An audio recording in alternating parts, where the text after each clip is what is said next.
Continuando o nosso vídeo, passo para a aferição da PA. Inflar rapidamente até ultrapassar 20 a 30 milímetros mmHg, o nível estimado da pressão obtida pela palpação. Proceder à deflação lentamente, a velocidade de 2 mmHg por segundo.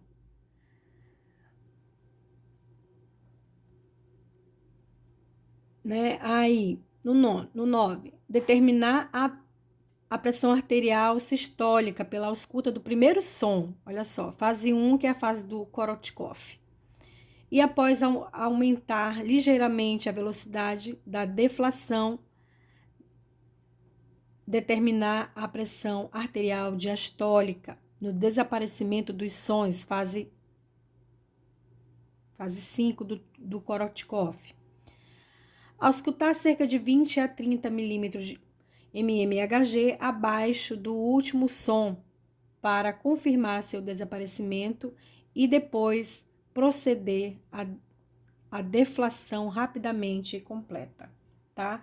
Eu passei um vídeo aí de como verificar essa PA, tá? E vamos dar prosseguimento, então, ao nosso slide.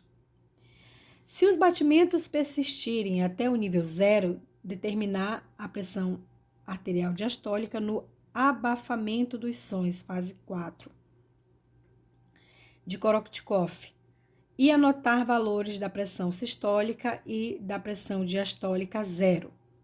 Realizar pelo menos 2 medições com intervalo em torno de 1 minuto.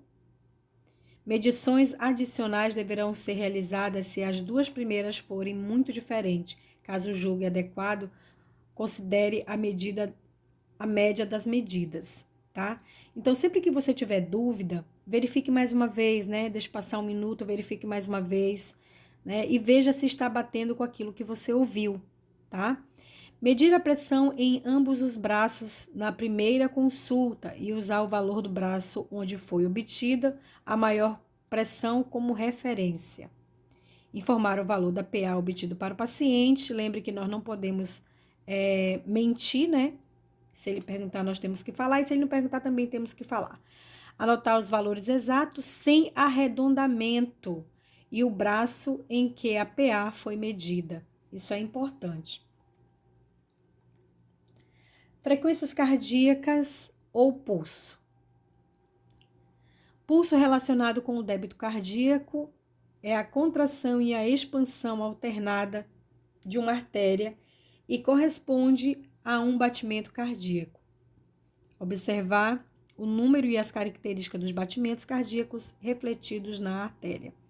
Utilizar as pontas dos dedos indicador e médio para proceder à palpação de uma artéria. Então, nós vamos usar dedo indicador e médio para conseguir fazer a palpação, né, aí da nossa artéria radial e contar em 1 minuto quantos batimentos eu consegui, né, sentir no meu pulso. Priorizar a artéria radial e durante 1 minuto realizar as observações pertinentes. Além da verificação do pulso radial, podemos verificar também pulso carótido, que está aí indicando, né? Pulso carótido, ó. O pulso braquial, o pulso aí, ó, femoral, aqui na virilha, né? O pulso aqui, ó, poplito, atrás da perna. O pulso pedioso, tá? E, por último, o pedial, tá bom? Lembre-se que eu posso estar fazendo também, utilizando a minha PA, lembra? Que você tinha um outro espaço alternativo, então você vai colocar o manguito aqui e vai sentir, ouvir, tá? Essa pulsação aqui na pedial, tá? Você vai sentir o pulso pedial na pressão arterial, tá? Vai colocar o manguito na perna e vai colocar o estetoscópio aqui na pediosa e vai ouvir a pressão arterial do meu paciente. Frequência cardíaca corresponde ao número de batimentos cardíacos por minuto. Lembra que você sempre vai fazer isso por minuto. Valor normal para um indivíduo adulto é entre 60 e 100 batimentos por minuto. Na criança, esse valor aumenta. A frequência cardíaca pode ser dividida pode divergir do pulso em ocorrência de arritmia cardíaca. Então, as alterações, né? Aí os termos técnicos das alterações aí, taquicardia ou bradicardia. Lembre que vocês têm que estar sempre em mente os termos técnicos, gente. Precisa estar atento aos termos técnicos, tá? E precisa saber o que significa também. Aí ele deu um caso clínico. Lima Júnior, et al., 2016, informa que a frequência cardíaca de repouso é um marcador sensível da integridade do sistema nervoso autônomo, né? Ele está falando aí. Frequência cardíaca de repouso elevada está diretamente associado à mobilidade por doença cardiovascular. A frequência cardíaca pode estar aumentada em situação fisiológica, como exercício, emoções intensas, gravidez, e ou situações patológicas, como o estado de febre, né, febril, hipertireoidismo, hipovolemia, entre outros. Atletas podem apresentar bradicardia, ou seja, diminuição desse batimento, sendo essa uma adaptação do sistema cardiovascular e não uma alteração patológica, né? Então, o termo de pulso, normocardia, bradicardia, taquicardia, taquisfigmia e bradisfigmia. Lembrando que isso aqui são termos técnicos, né? São os termos técnicos de pulsação. Então, essa aula vocês já tinham aí, eu mandei essa aula justamente para ajudar vocês a estarem preenchendo aí essa ficha de vocês de exame físico, e muita gente ainda me disse que não tinha visto os termos técnicos. Se você não viu, busque o livro de termos técnicos e preencha a sua ficha, né, de exame físico utilizando os termos técnicos. Então tá aí, procurem aí os termos técnicos do sistema cardíaco. Na frequência respiratória, para avaliar a frequência respiratória, a pessoa que está avaliando não pode ter consciência que essa observação está sendo realizada, para que o padrão respiratório não seja alterado, tá? Quando você fala que você vai verificar a respiração, ele começa a alterar. Então, enquanto você está verificando temperatura, por exemplo, você coloca o termômetro para verificar, então você já conta em 1 minuto a frequência respiratória do seu paciente, sem falar para ele, tá? O parâmetro de normalidade da frequência respiratória varia conforme alguns autores, em um intervalo de 12 a 20 incursões por minuto, tá? Em pessoas adultas. A relação entre inspiração e expiração é de 1 a 2, devendo observar a movimentação da caixa torácica durante 1 minuto e observar amplitude de expansão e ritmo, tá? Então, você vai contar esse ritmo aí, ó, esse ritmo cardíaco por 1 minuto, quantas incursões, respiratórias, esse ritmo respiratório em 1 minuto.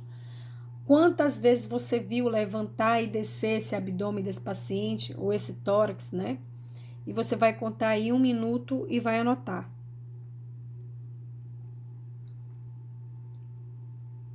Frequência respiratória e ritmos. Aí ele tá falando aqui, ó, ele tá dizendo aqui, ó, sobre os termos técnicos, né? Taquipneia, que é respiração rápida e superficial, bradipneia, respiração lenta, e apneia, ausência de respiração, e o paciente está em óbito, né? Hiperpneia, respiração rápida e profunda, fisiológica, após exercício intenso ou por ansiedade. Tem a respiração de Kussmaul, respiração profunda, que pode ser lenta, normal ou rápida. Preste atenção, então isso aqui, ó, você busca lá no YouTube que ele tem um canal que vai ensinar, que diz quando é respiração de Kussmaul, como que apresenta essa respiração. Tem uma pessoa lá que está fazendo como que é uma respiração de Kussmaul, tá? Então, a respiração profunda, que pode ser lenta, normal ou rápida. A inspiração são ampla e rápida, alternada com inspirações rápidas, com poucas amplitude, e expirações profundas e ruidosas, além de períodos de apneia expiratória, associada à acidose metabólica, cetoacidose diabética e uremia, tá? Na respiração Shake-Story ou dispneia periódica, período de respiração lenta e superficial, que gradualmente torna-se rápida e profunda, alternando-se com o período de apneia, associada à sensibilidade normal do centro bulbar. Ocorre em recém-nascido com imaturidade do centro respiratório, pessoa com insuficiência cardíaca grave, com acidente vascular cerebral, traumatismo crânioencefálico, intoxicação por barbitúricos ou opioides. A respiração de Biot ou ataxia, a principal característica é a irregularidade causada por depressão respiratória ou lesão cerebral em nível bulbar.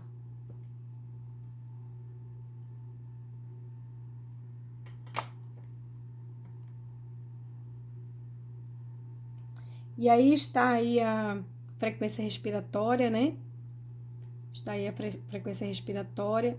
Esse aqui é um vídeo que vocês já têm também, né? Que eu mostro como que acontece essa respiração. E aí vocês também podem estar assistindo esses vídeos, tá? Que é o grupo de semiologia, ritmos respiratórios. Isso aí você já tem, ó, ritmos respiratório normal. Quando que é normal, ó, né? Isso daí você já tem como material.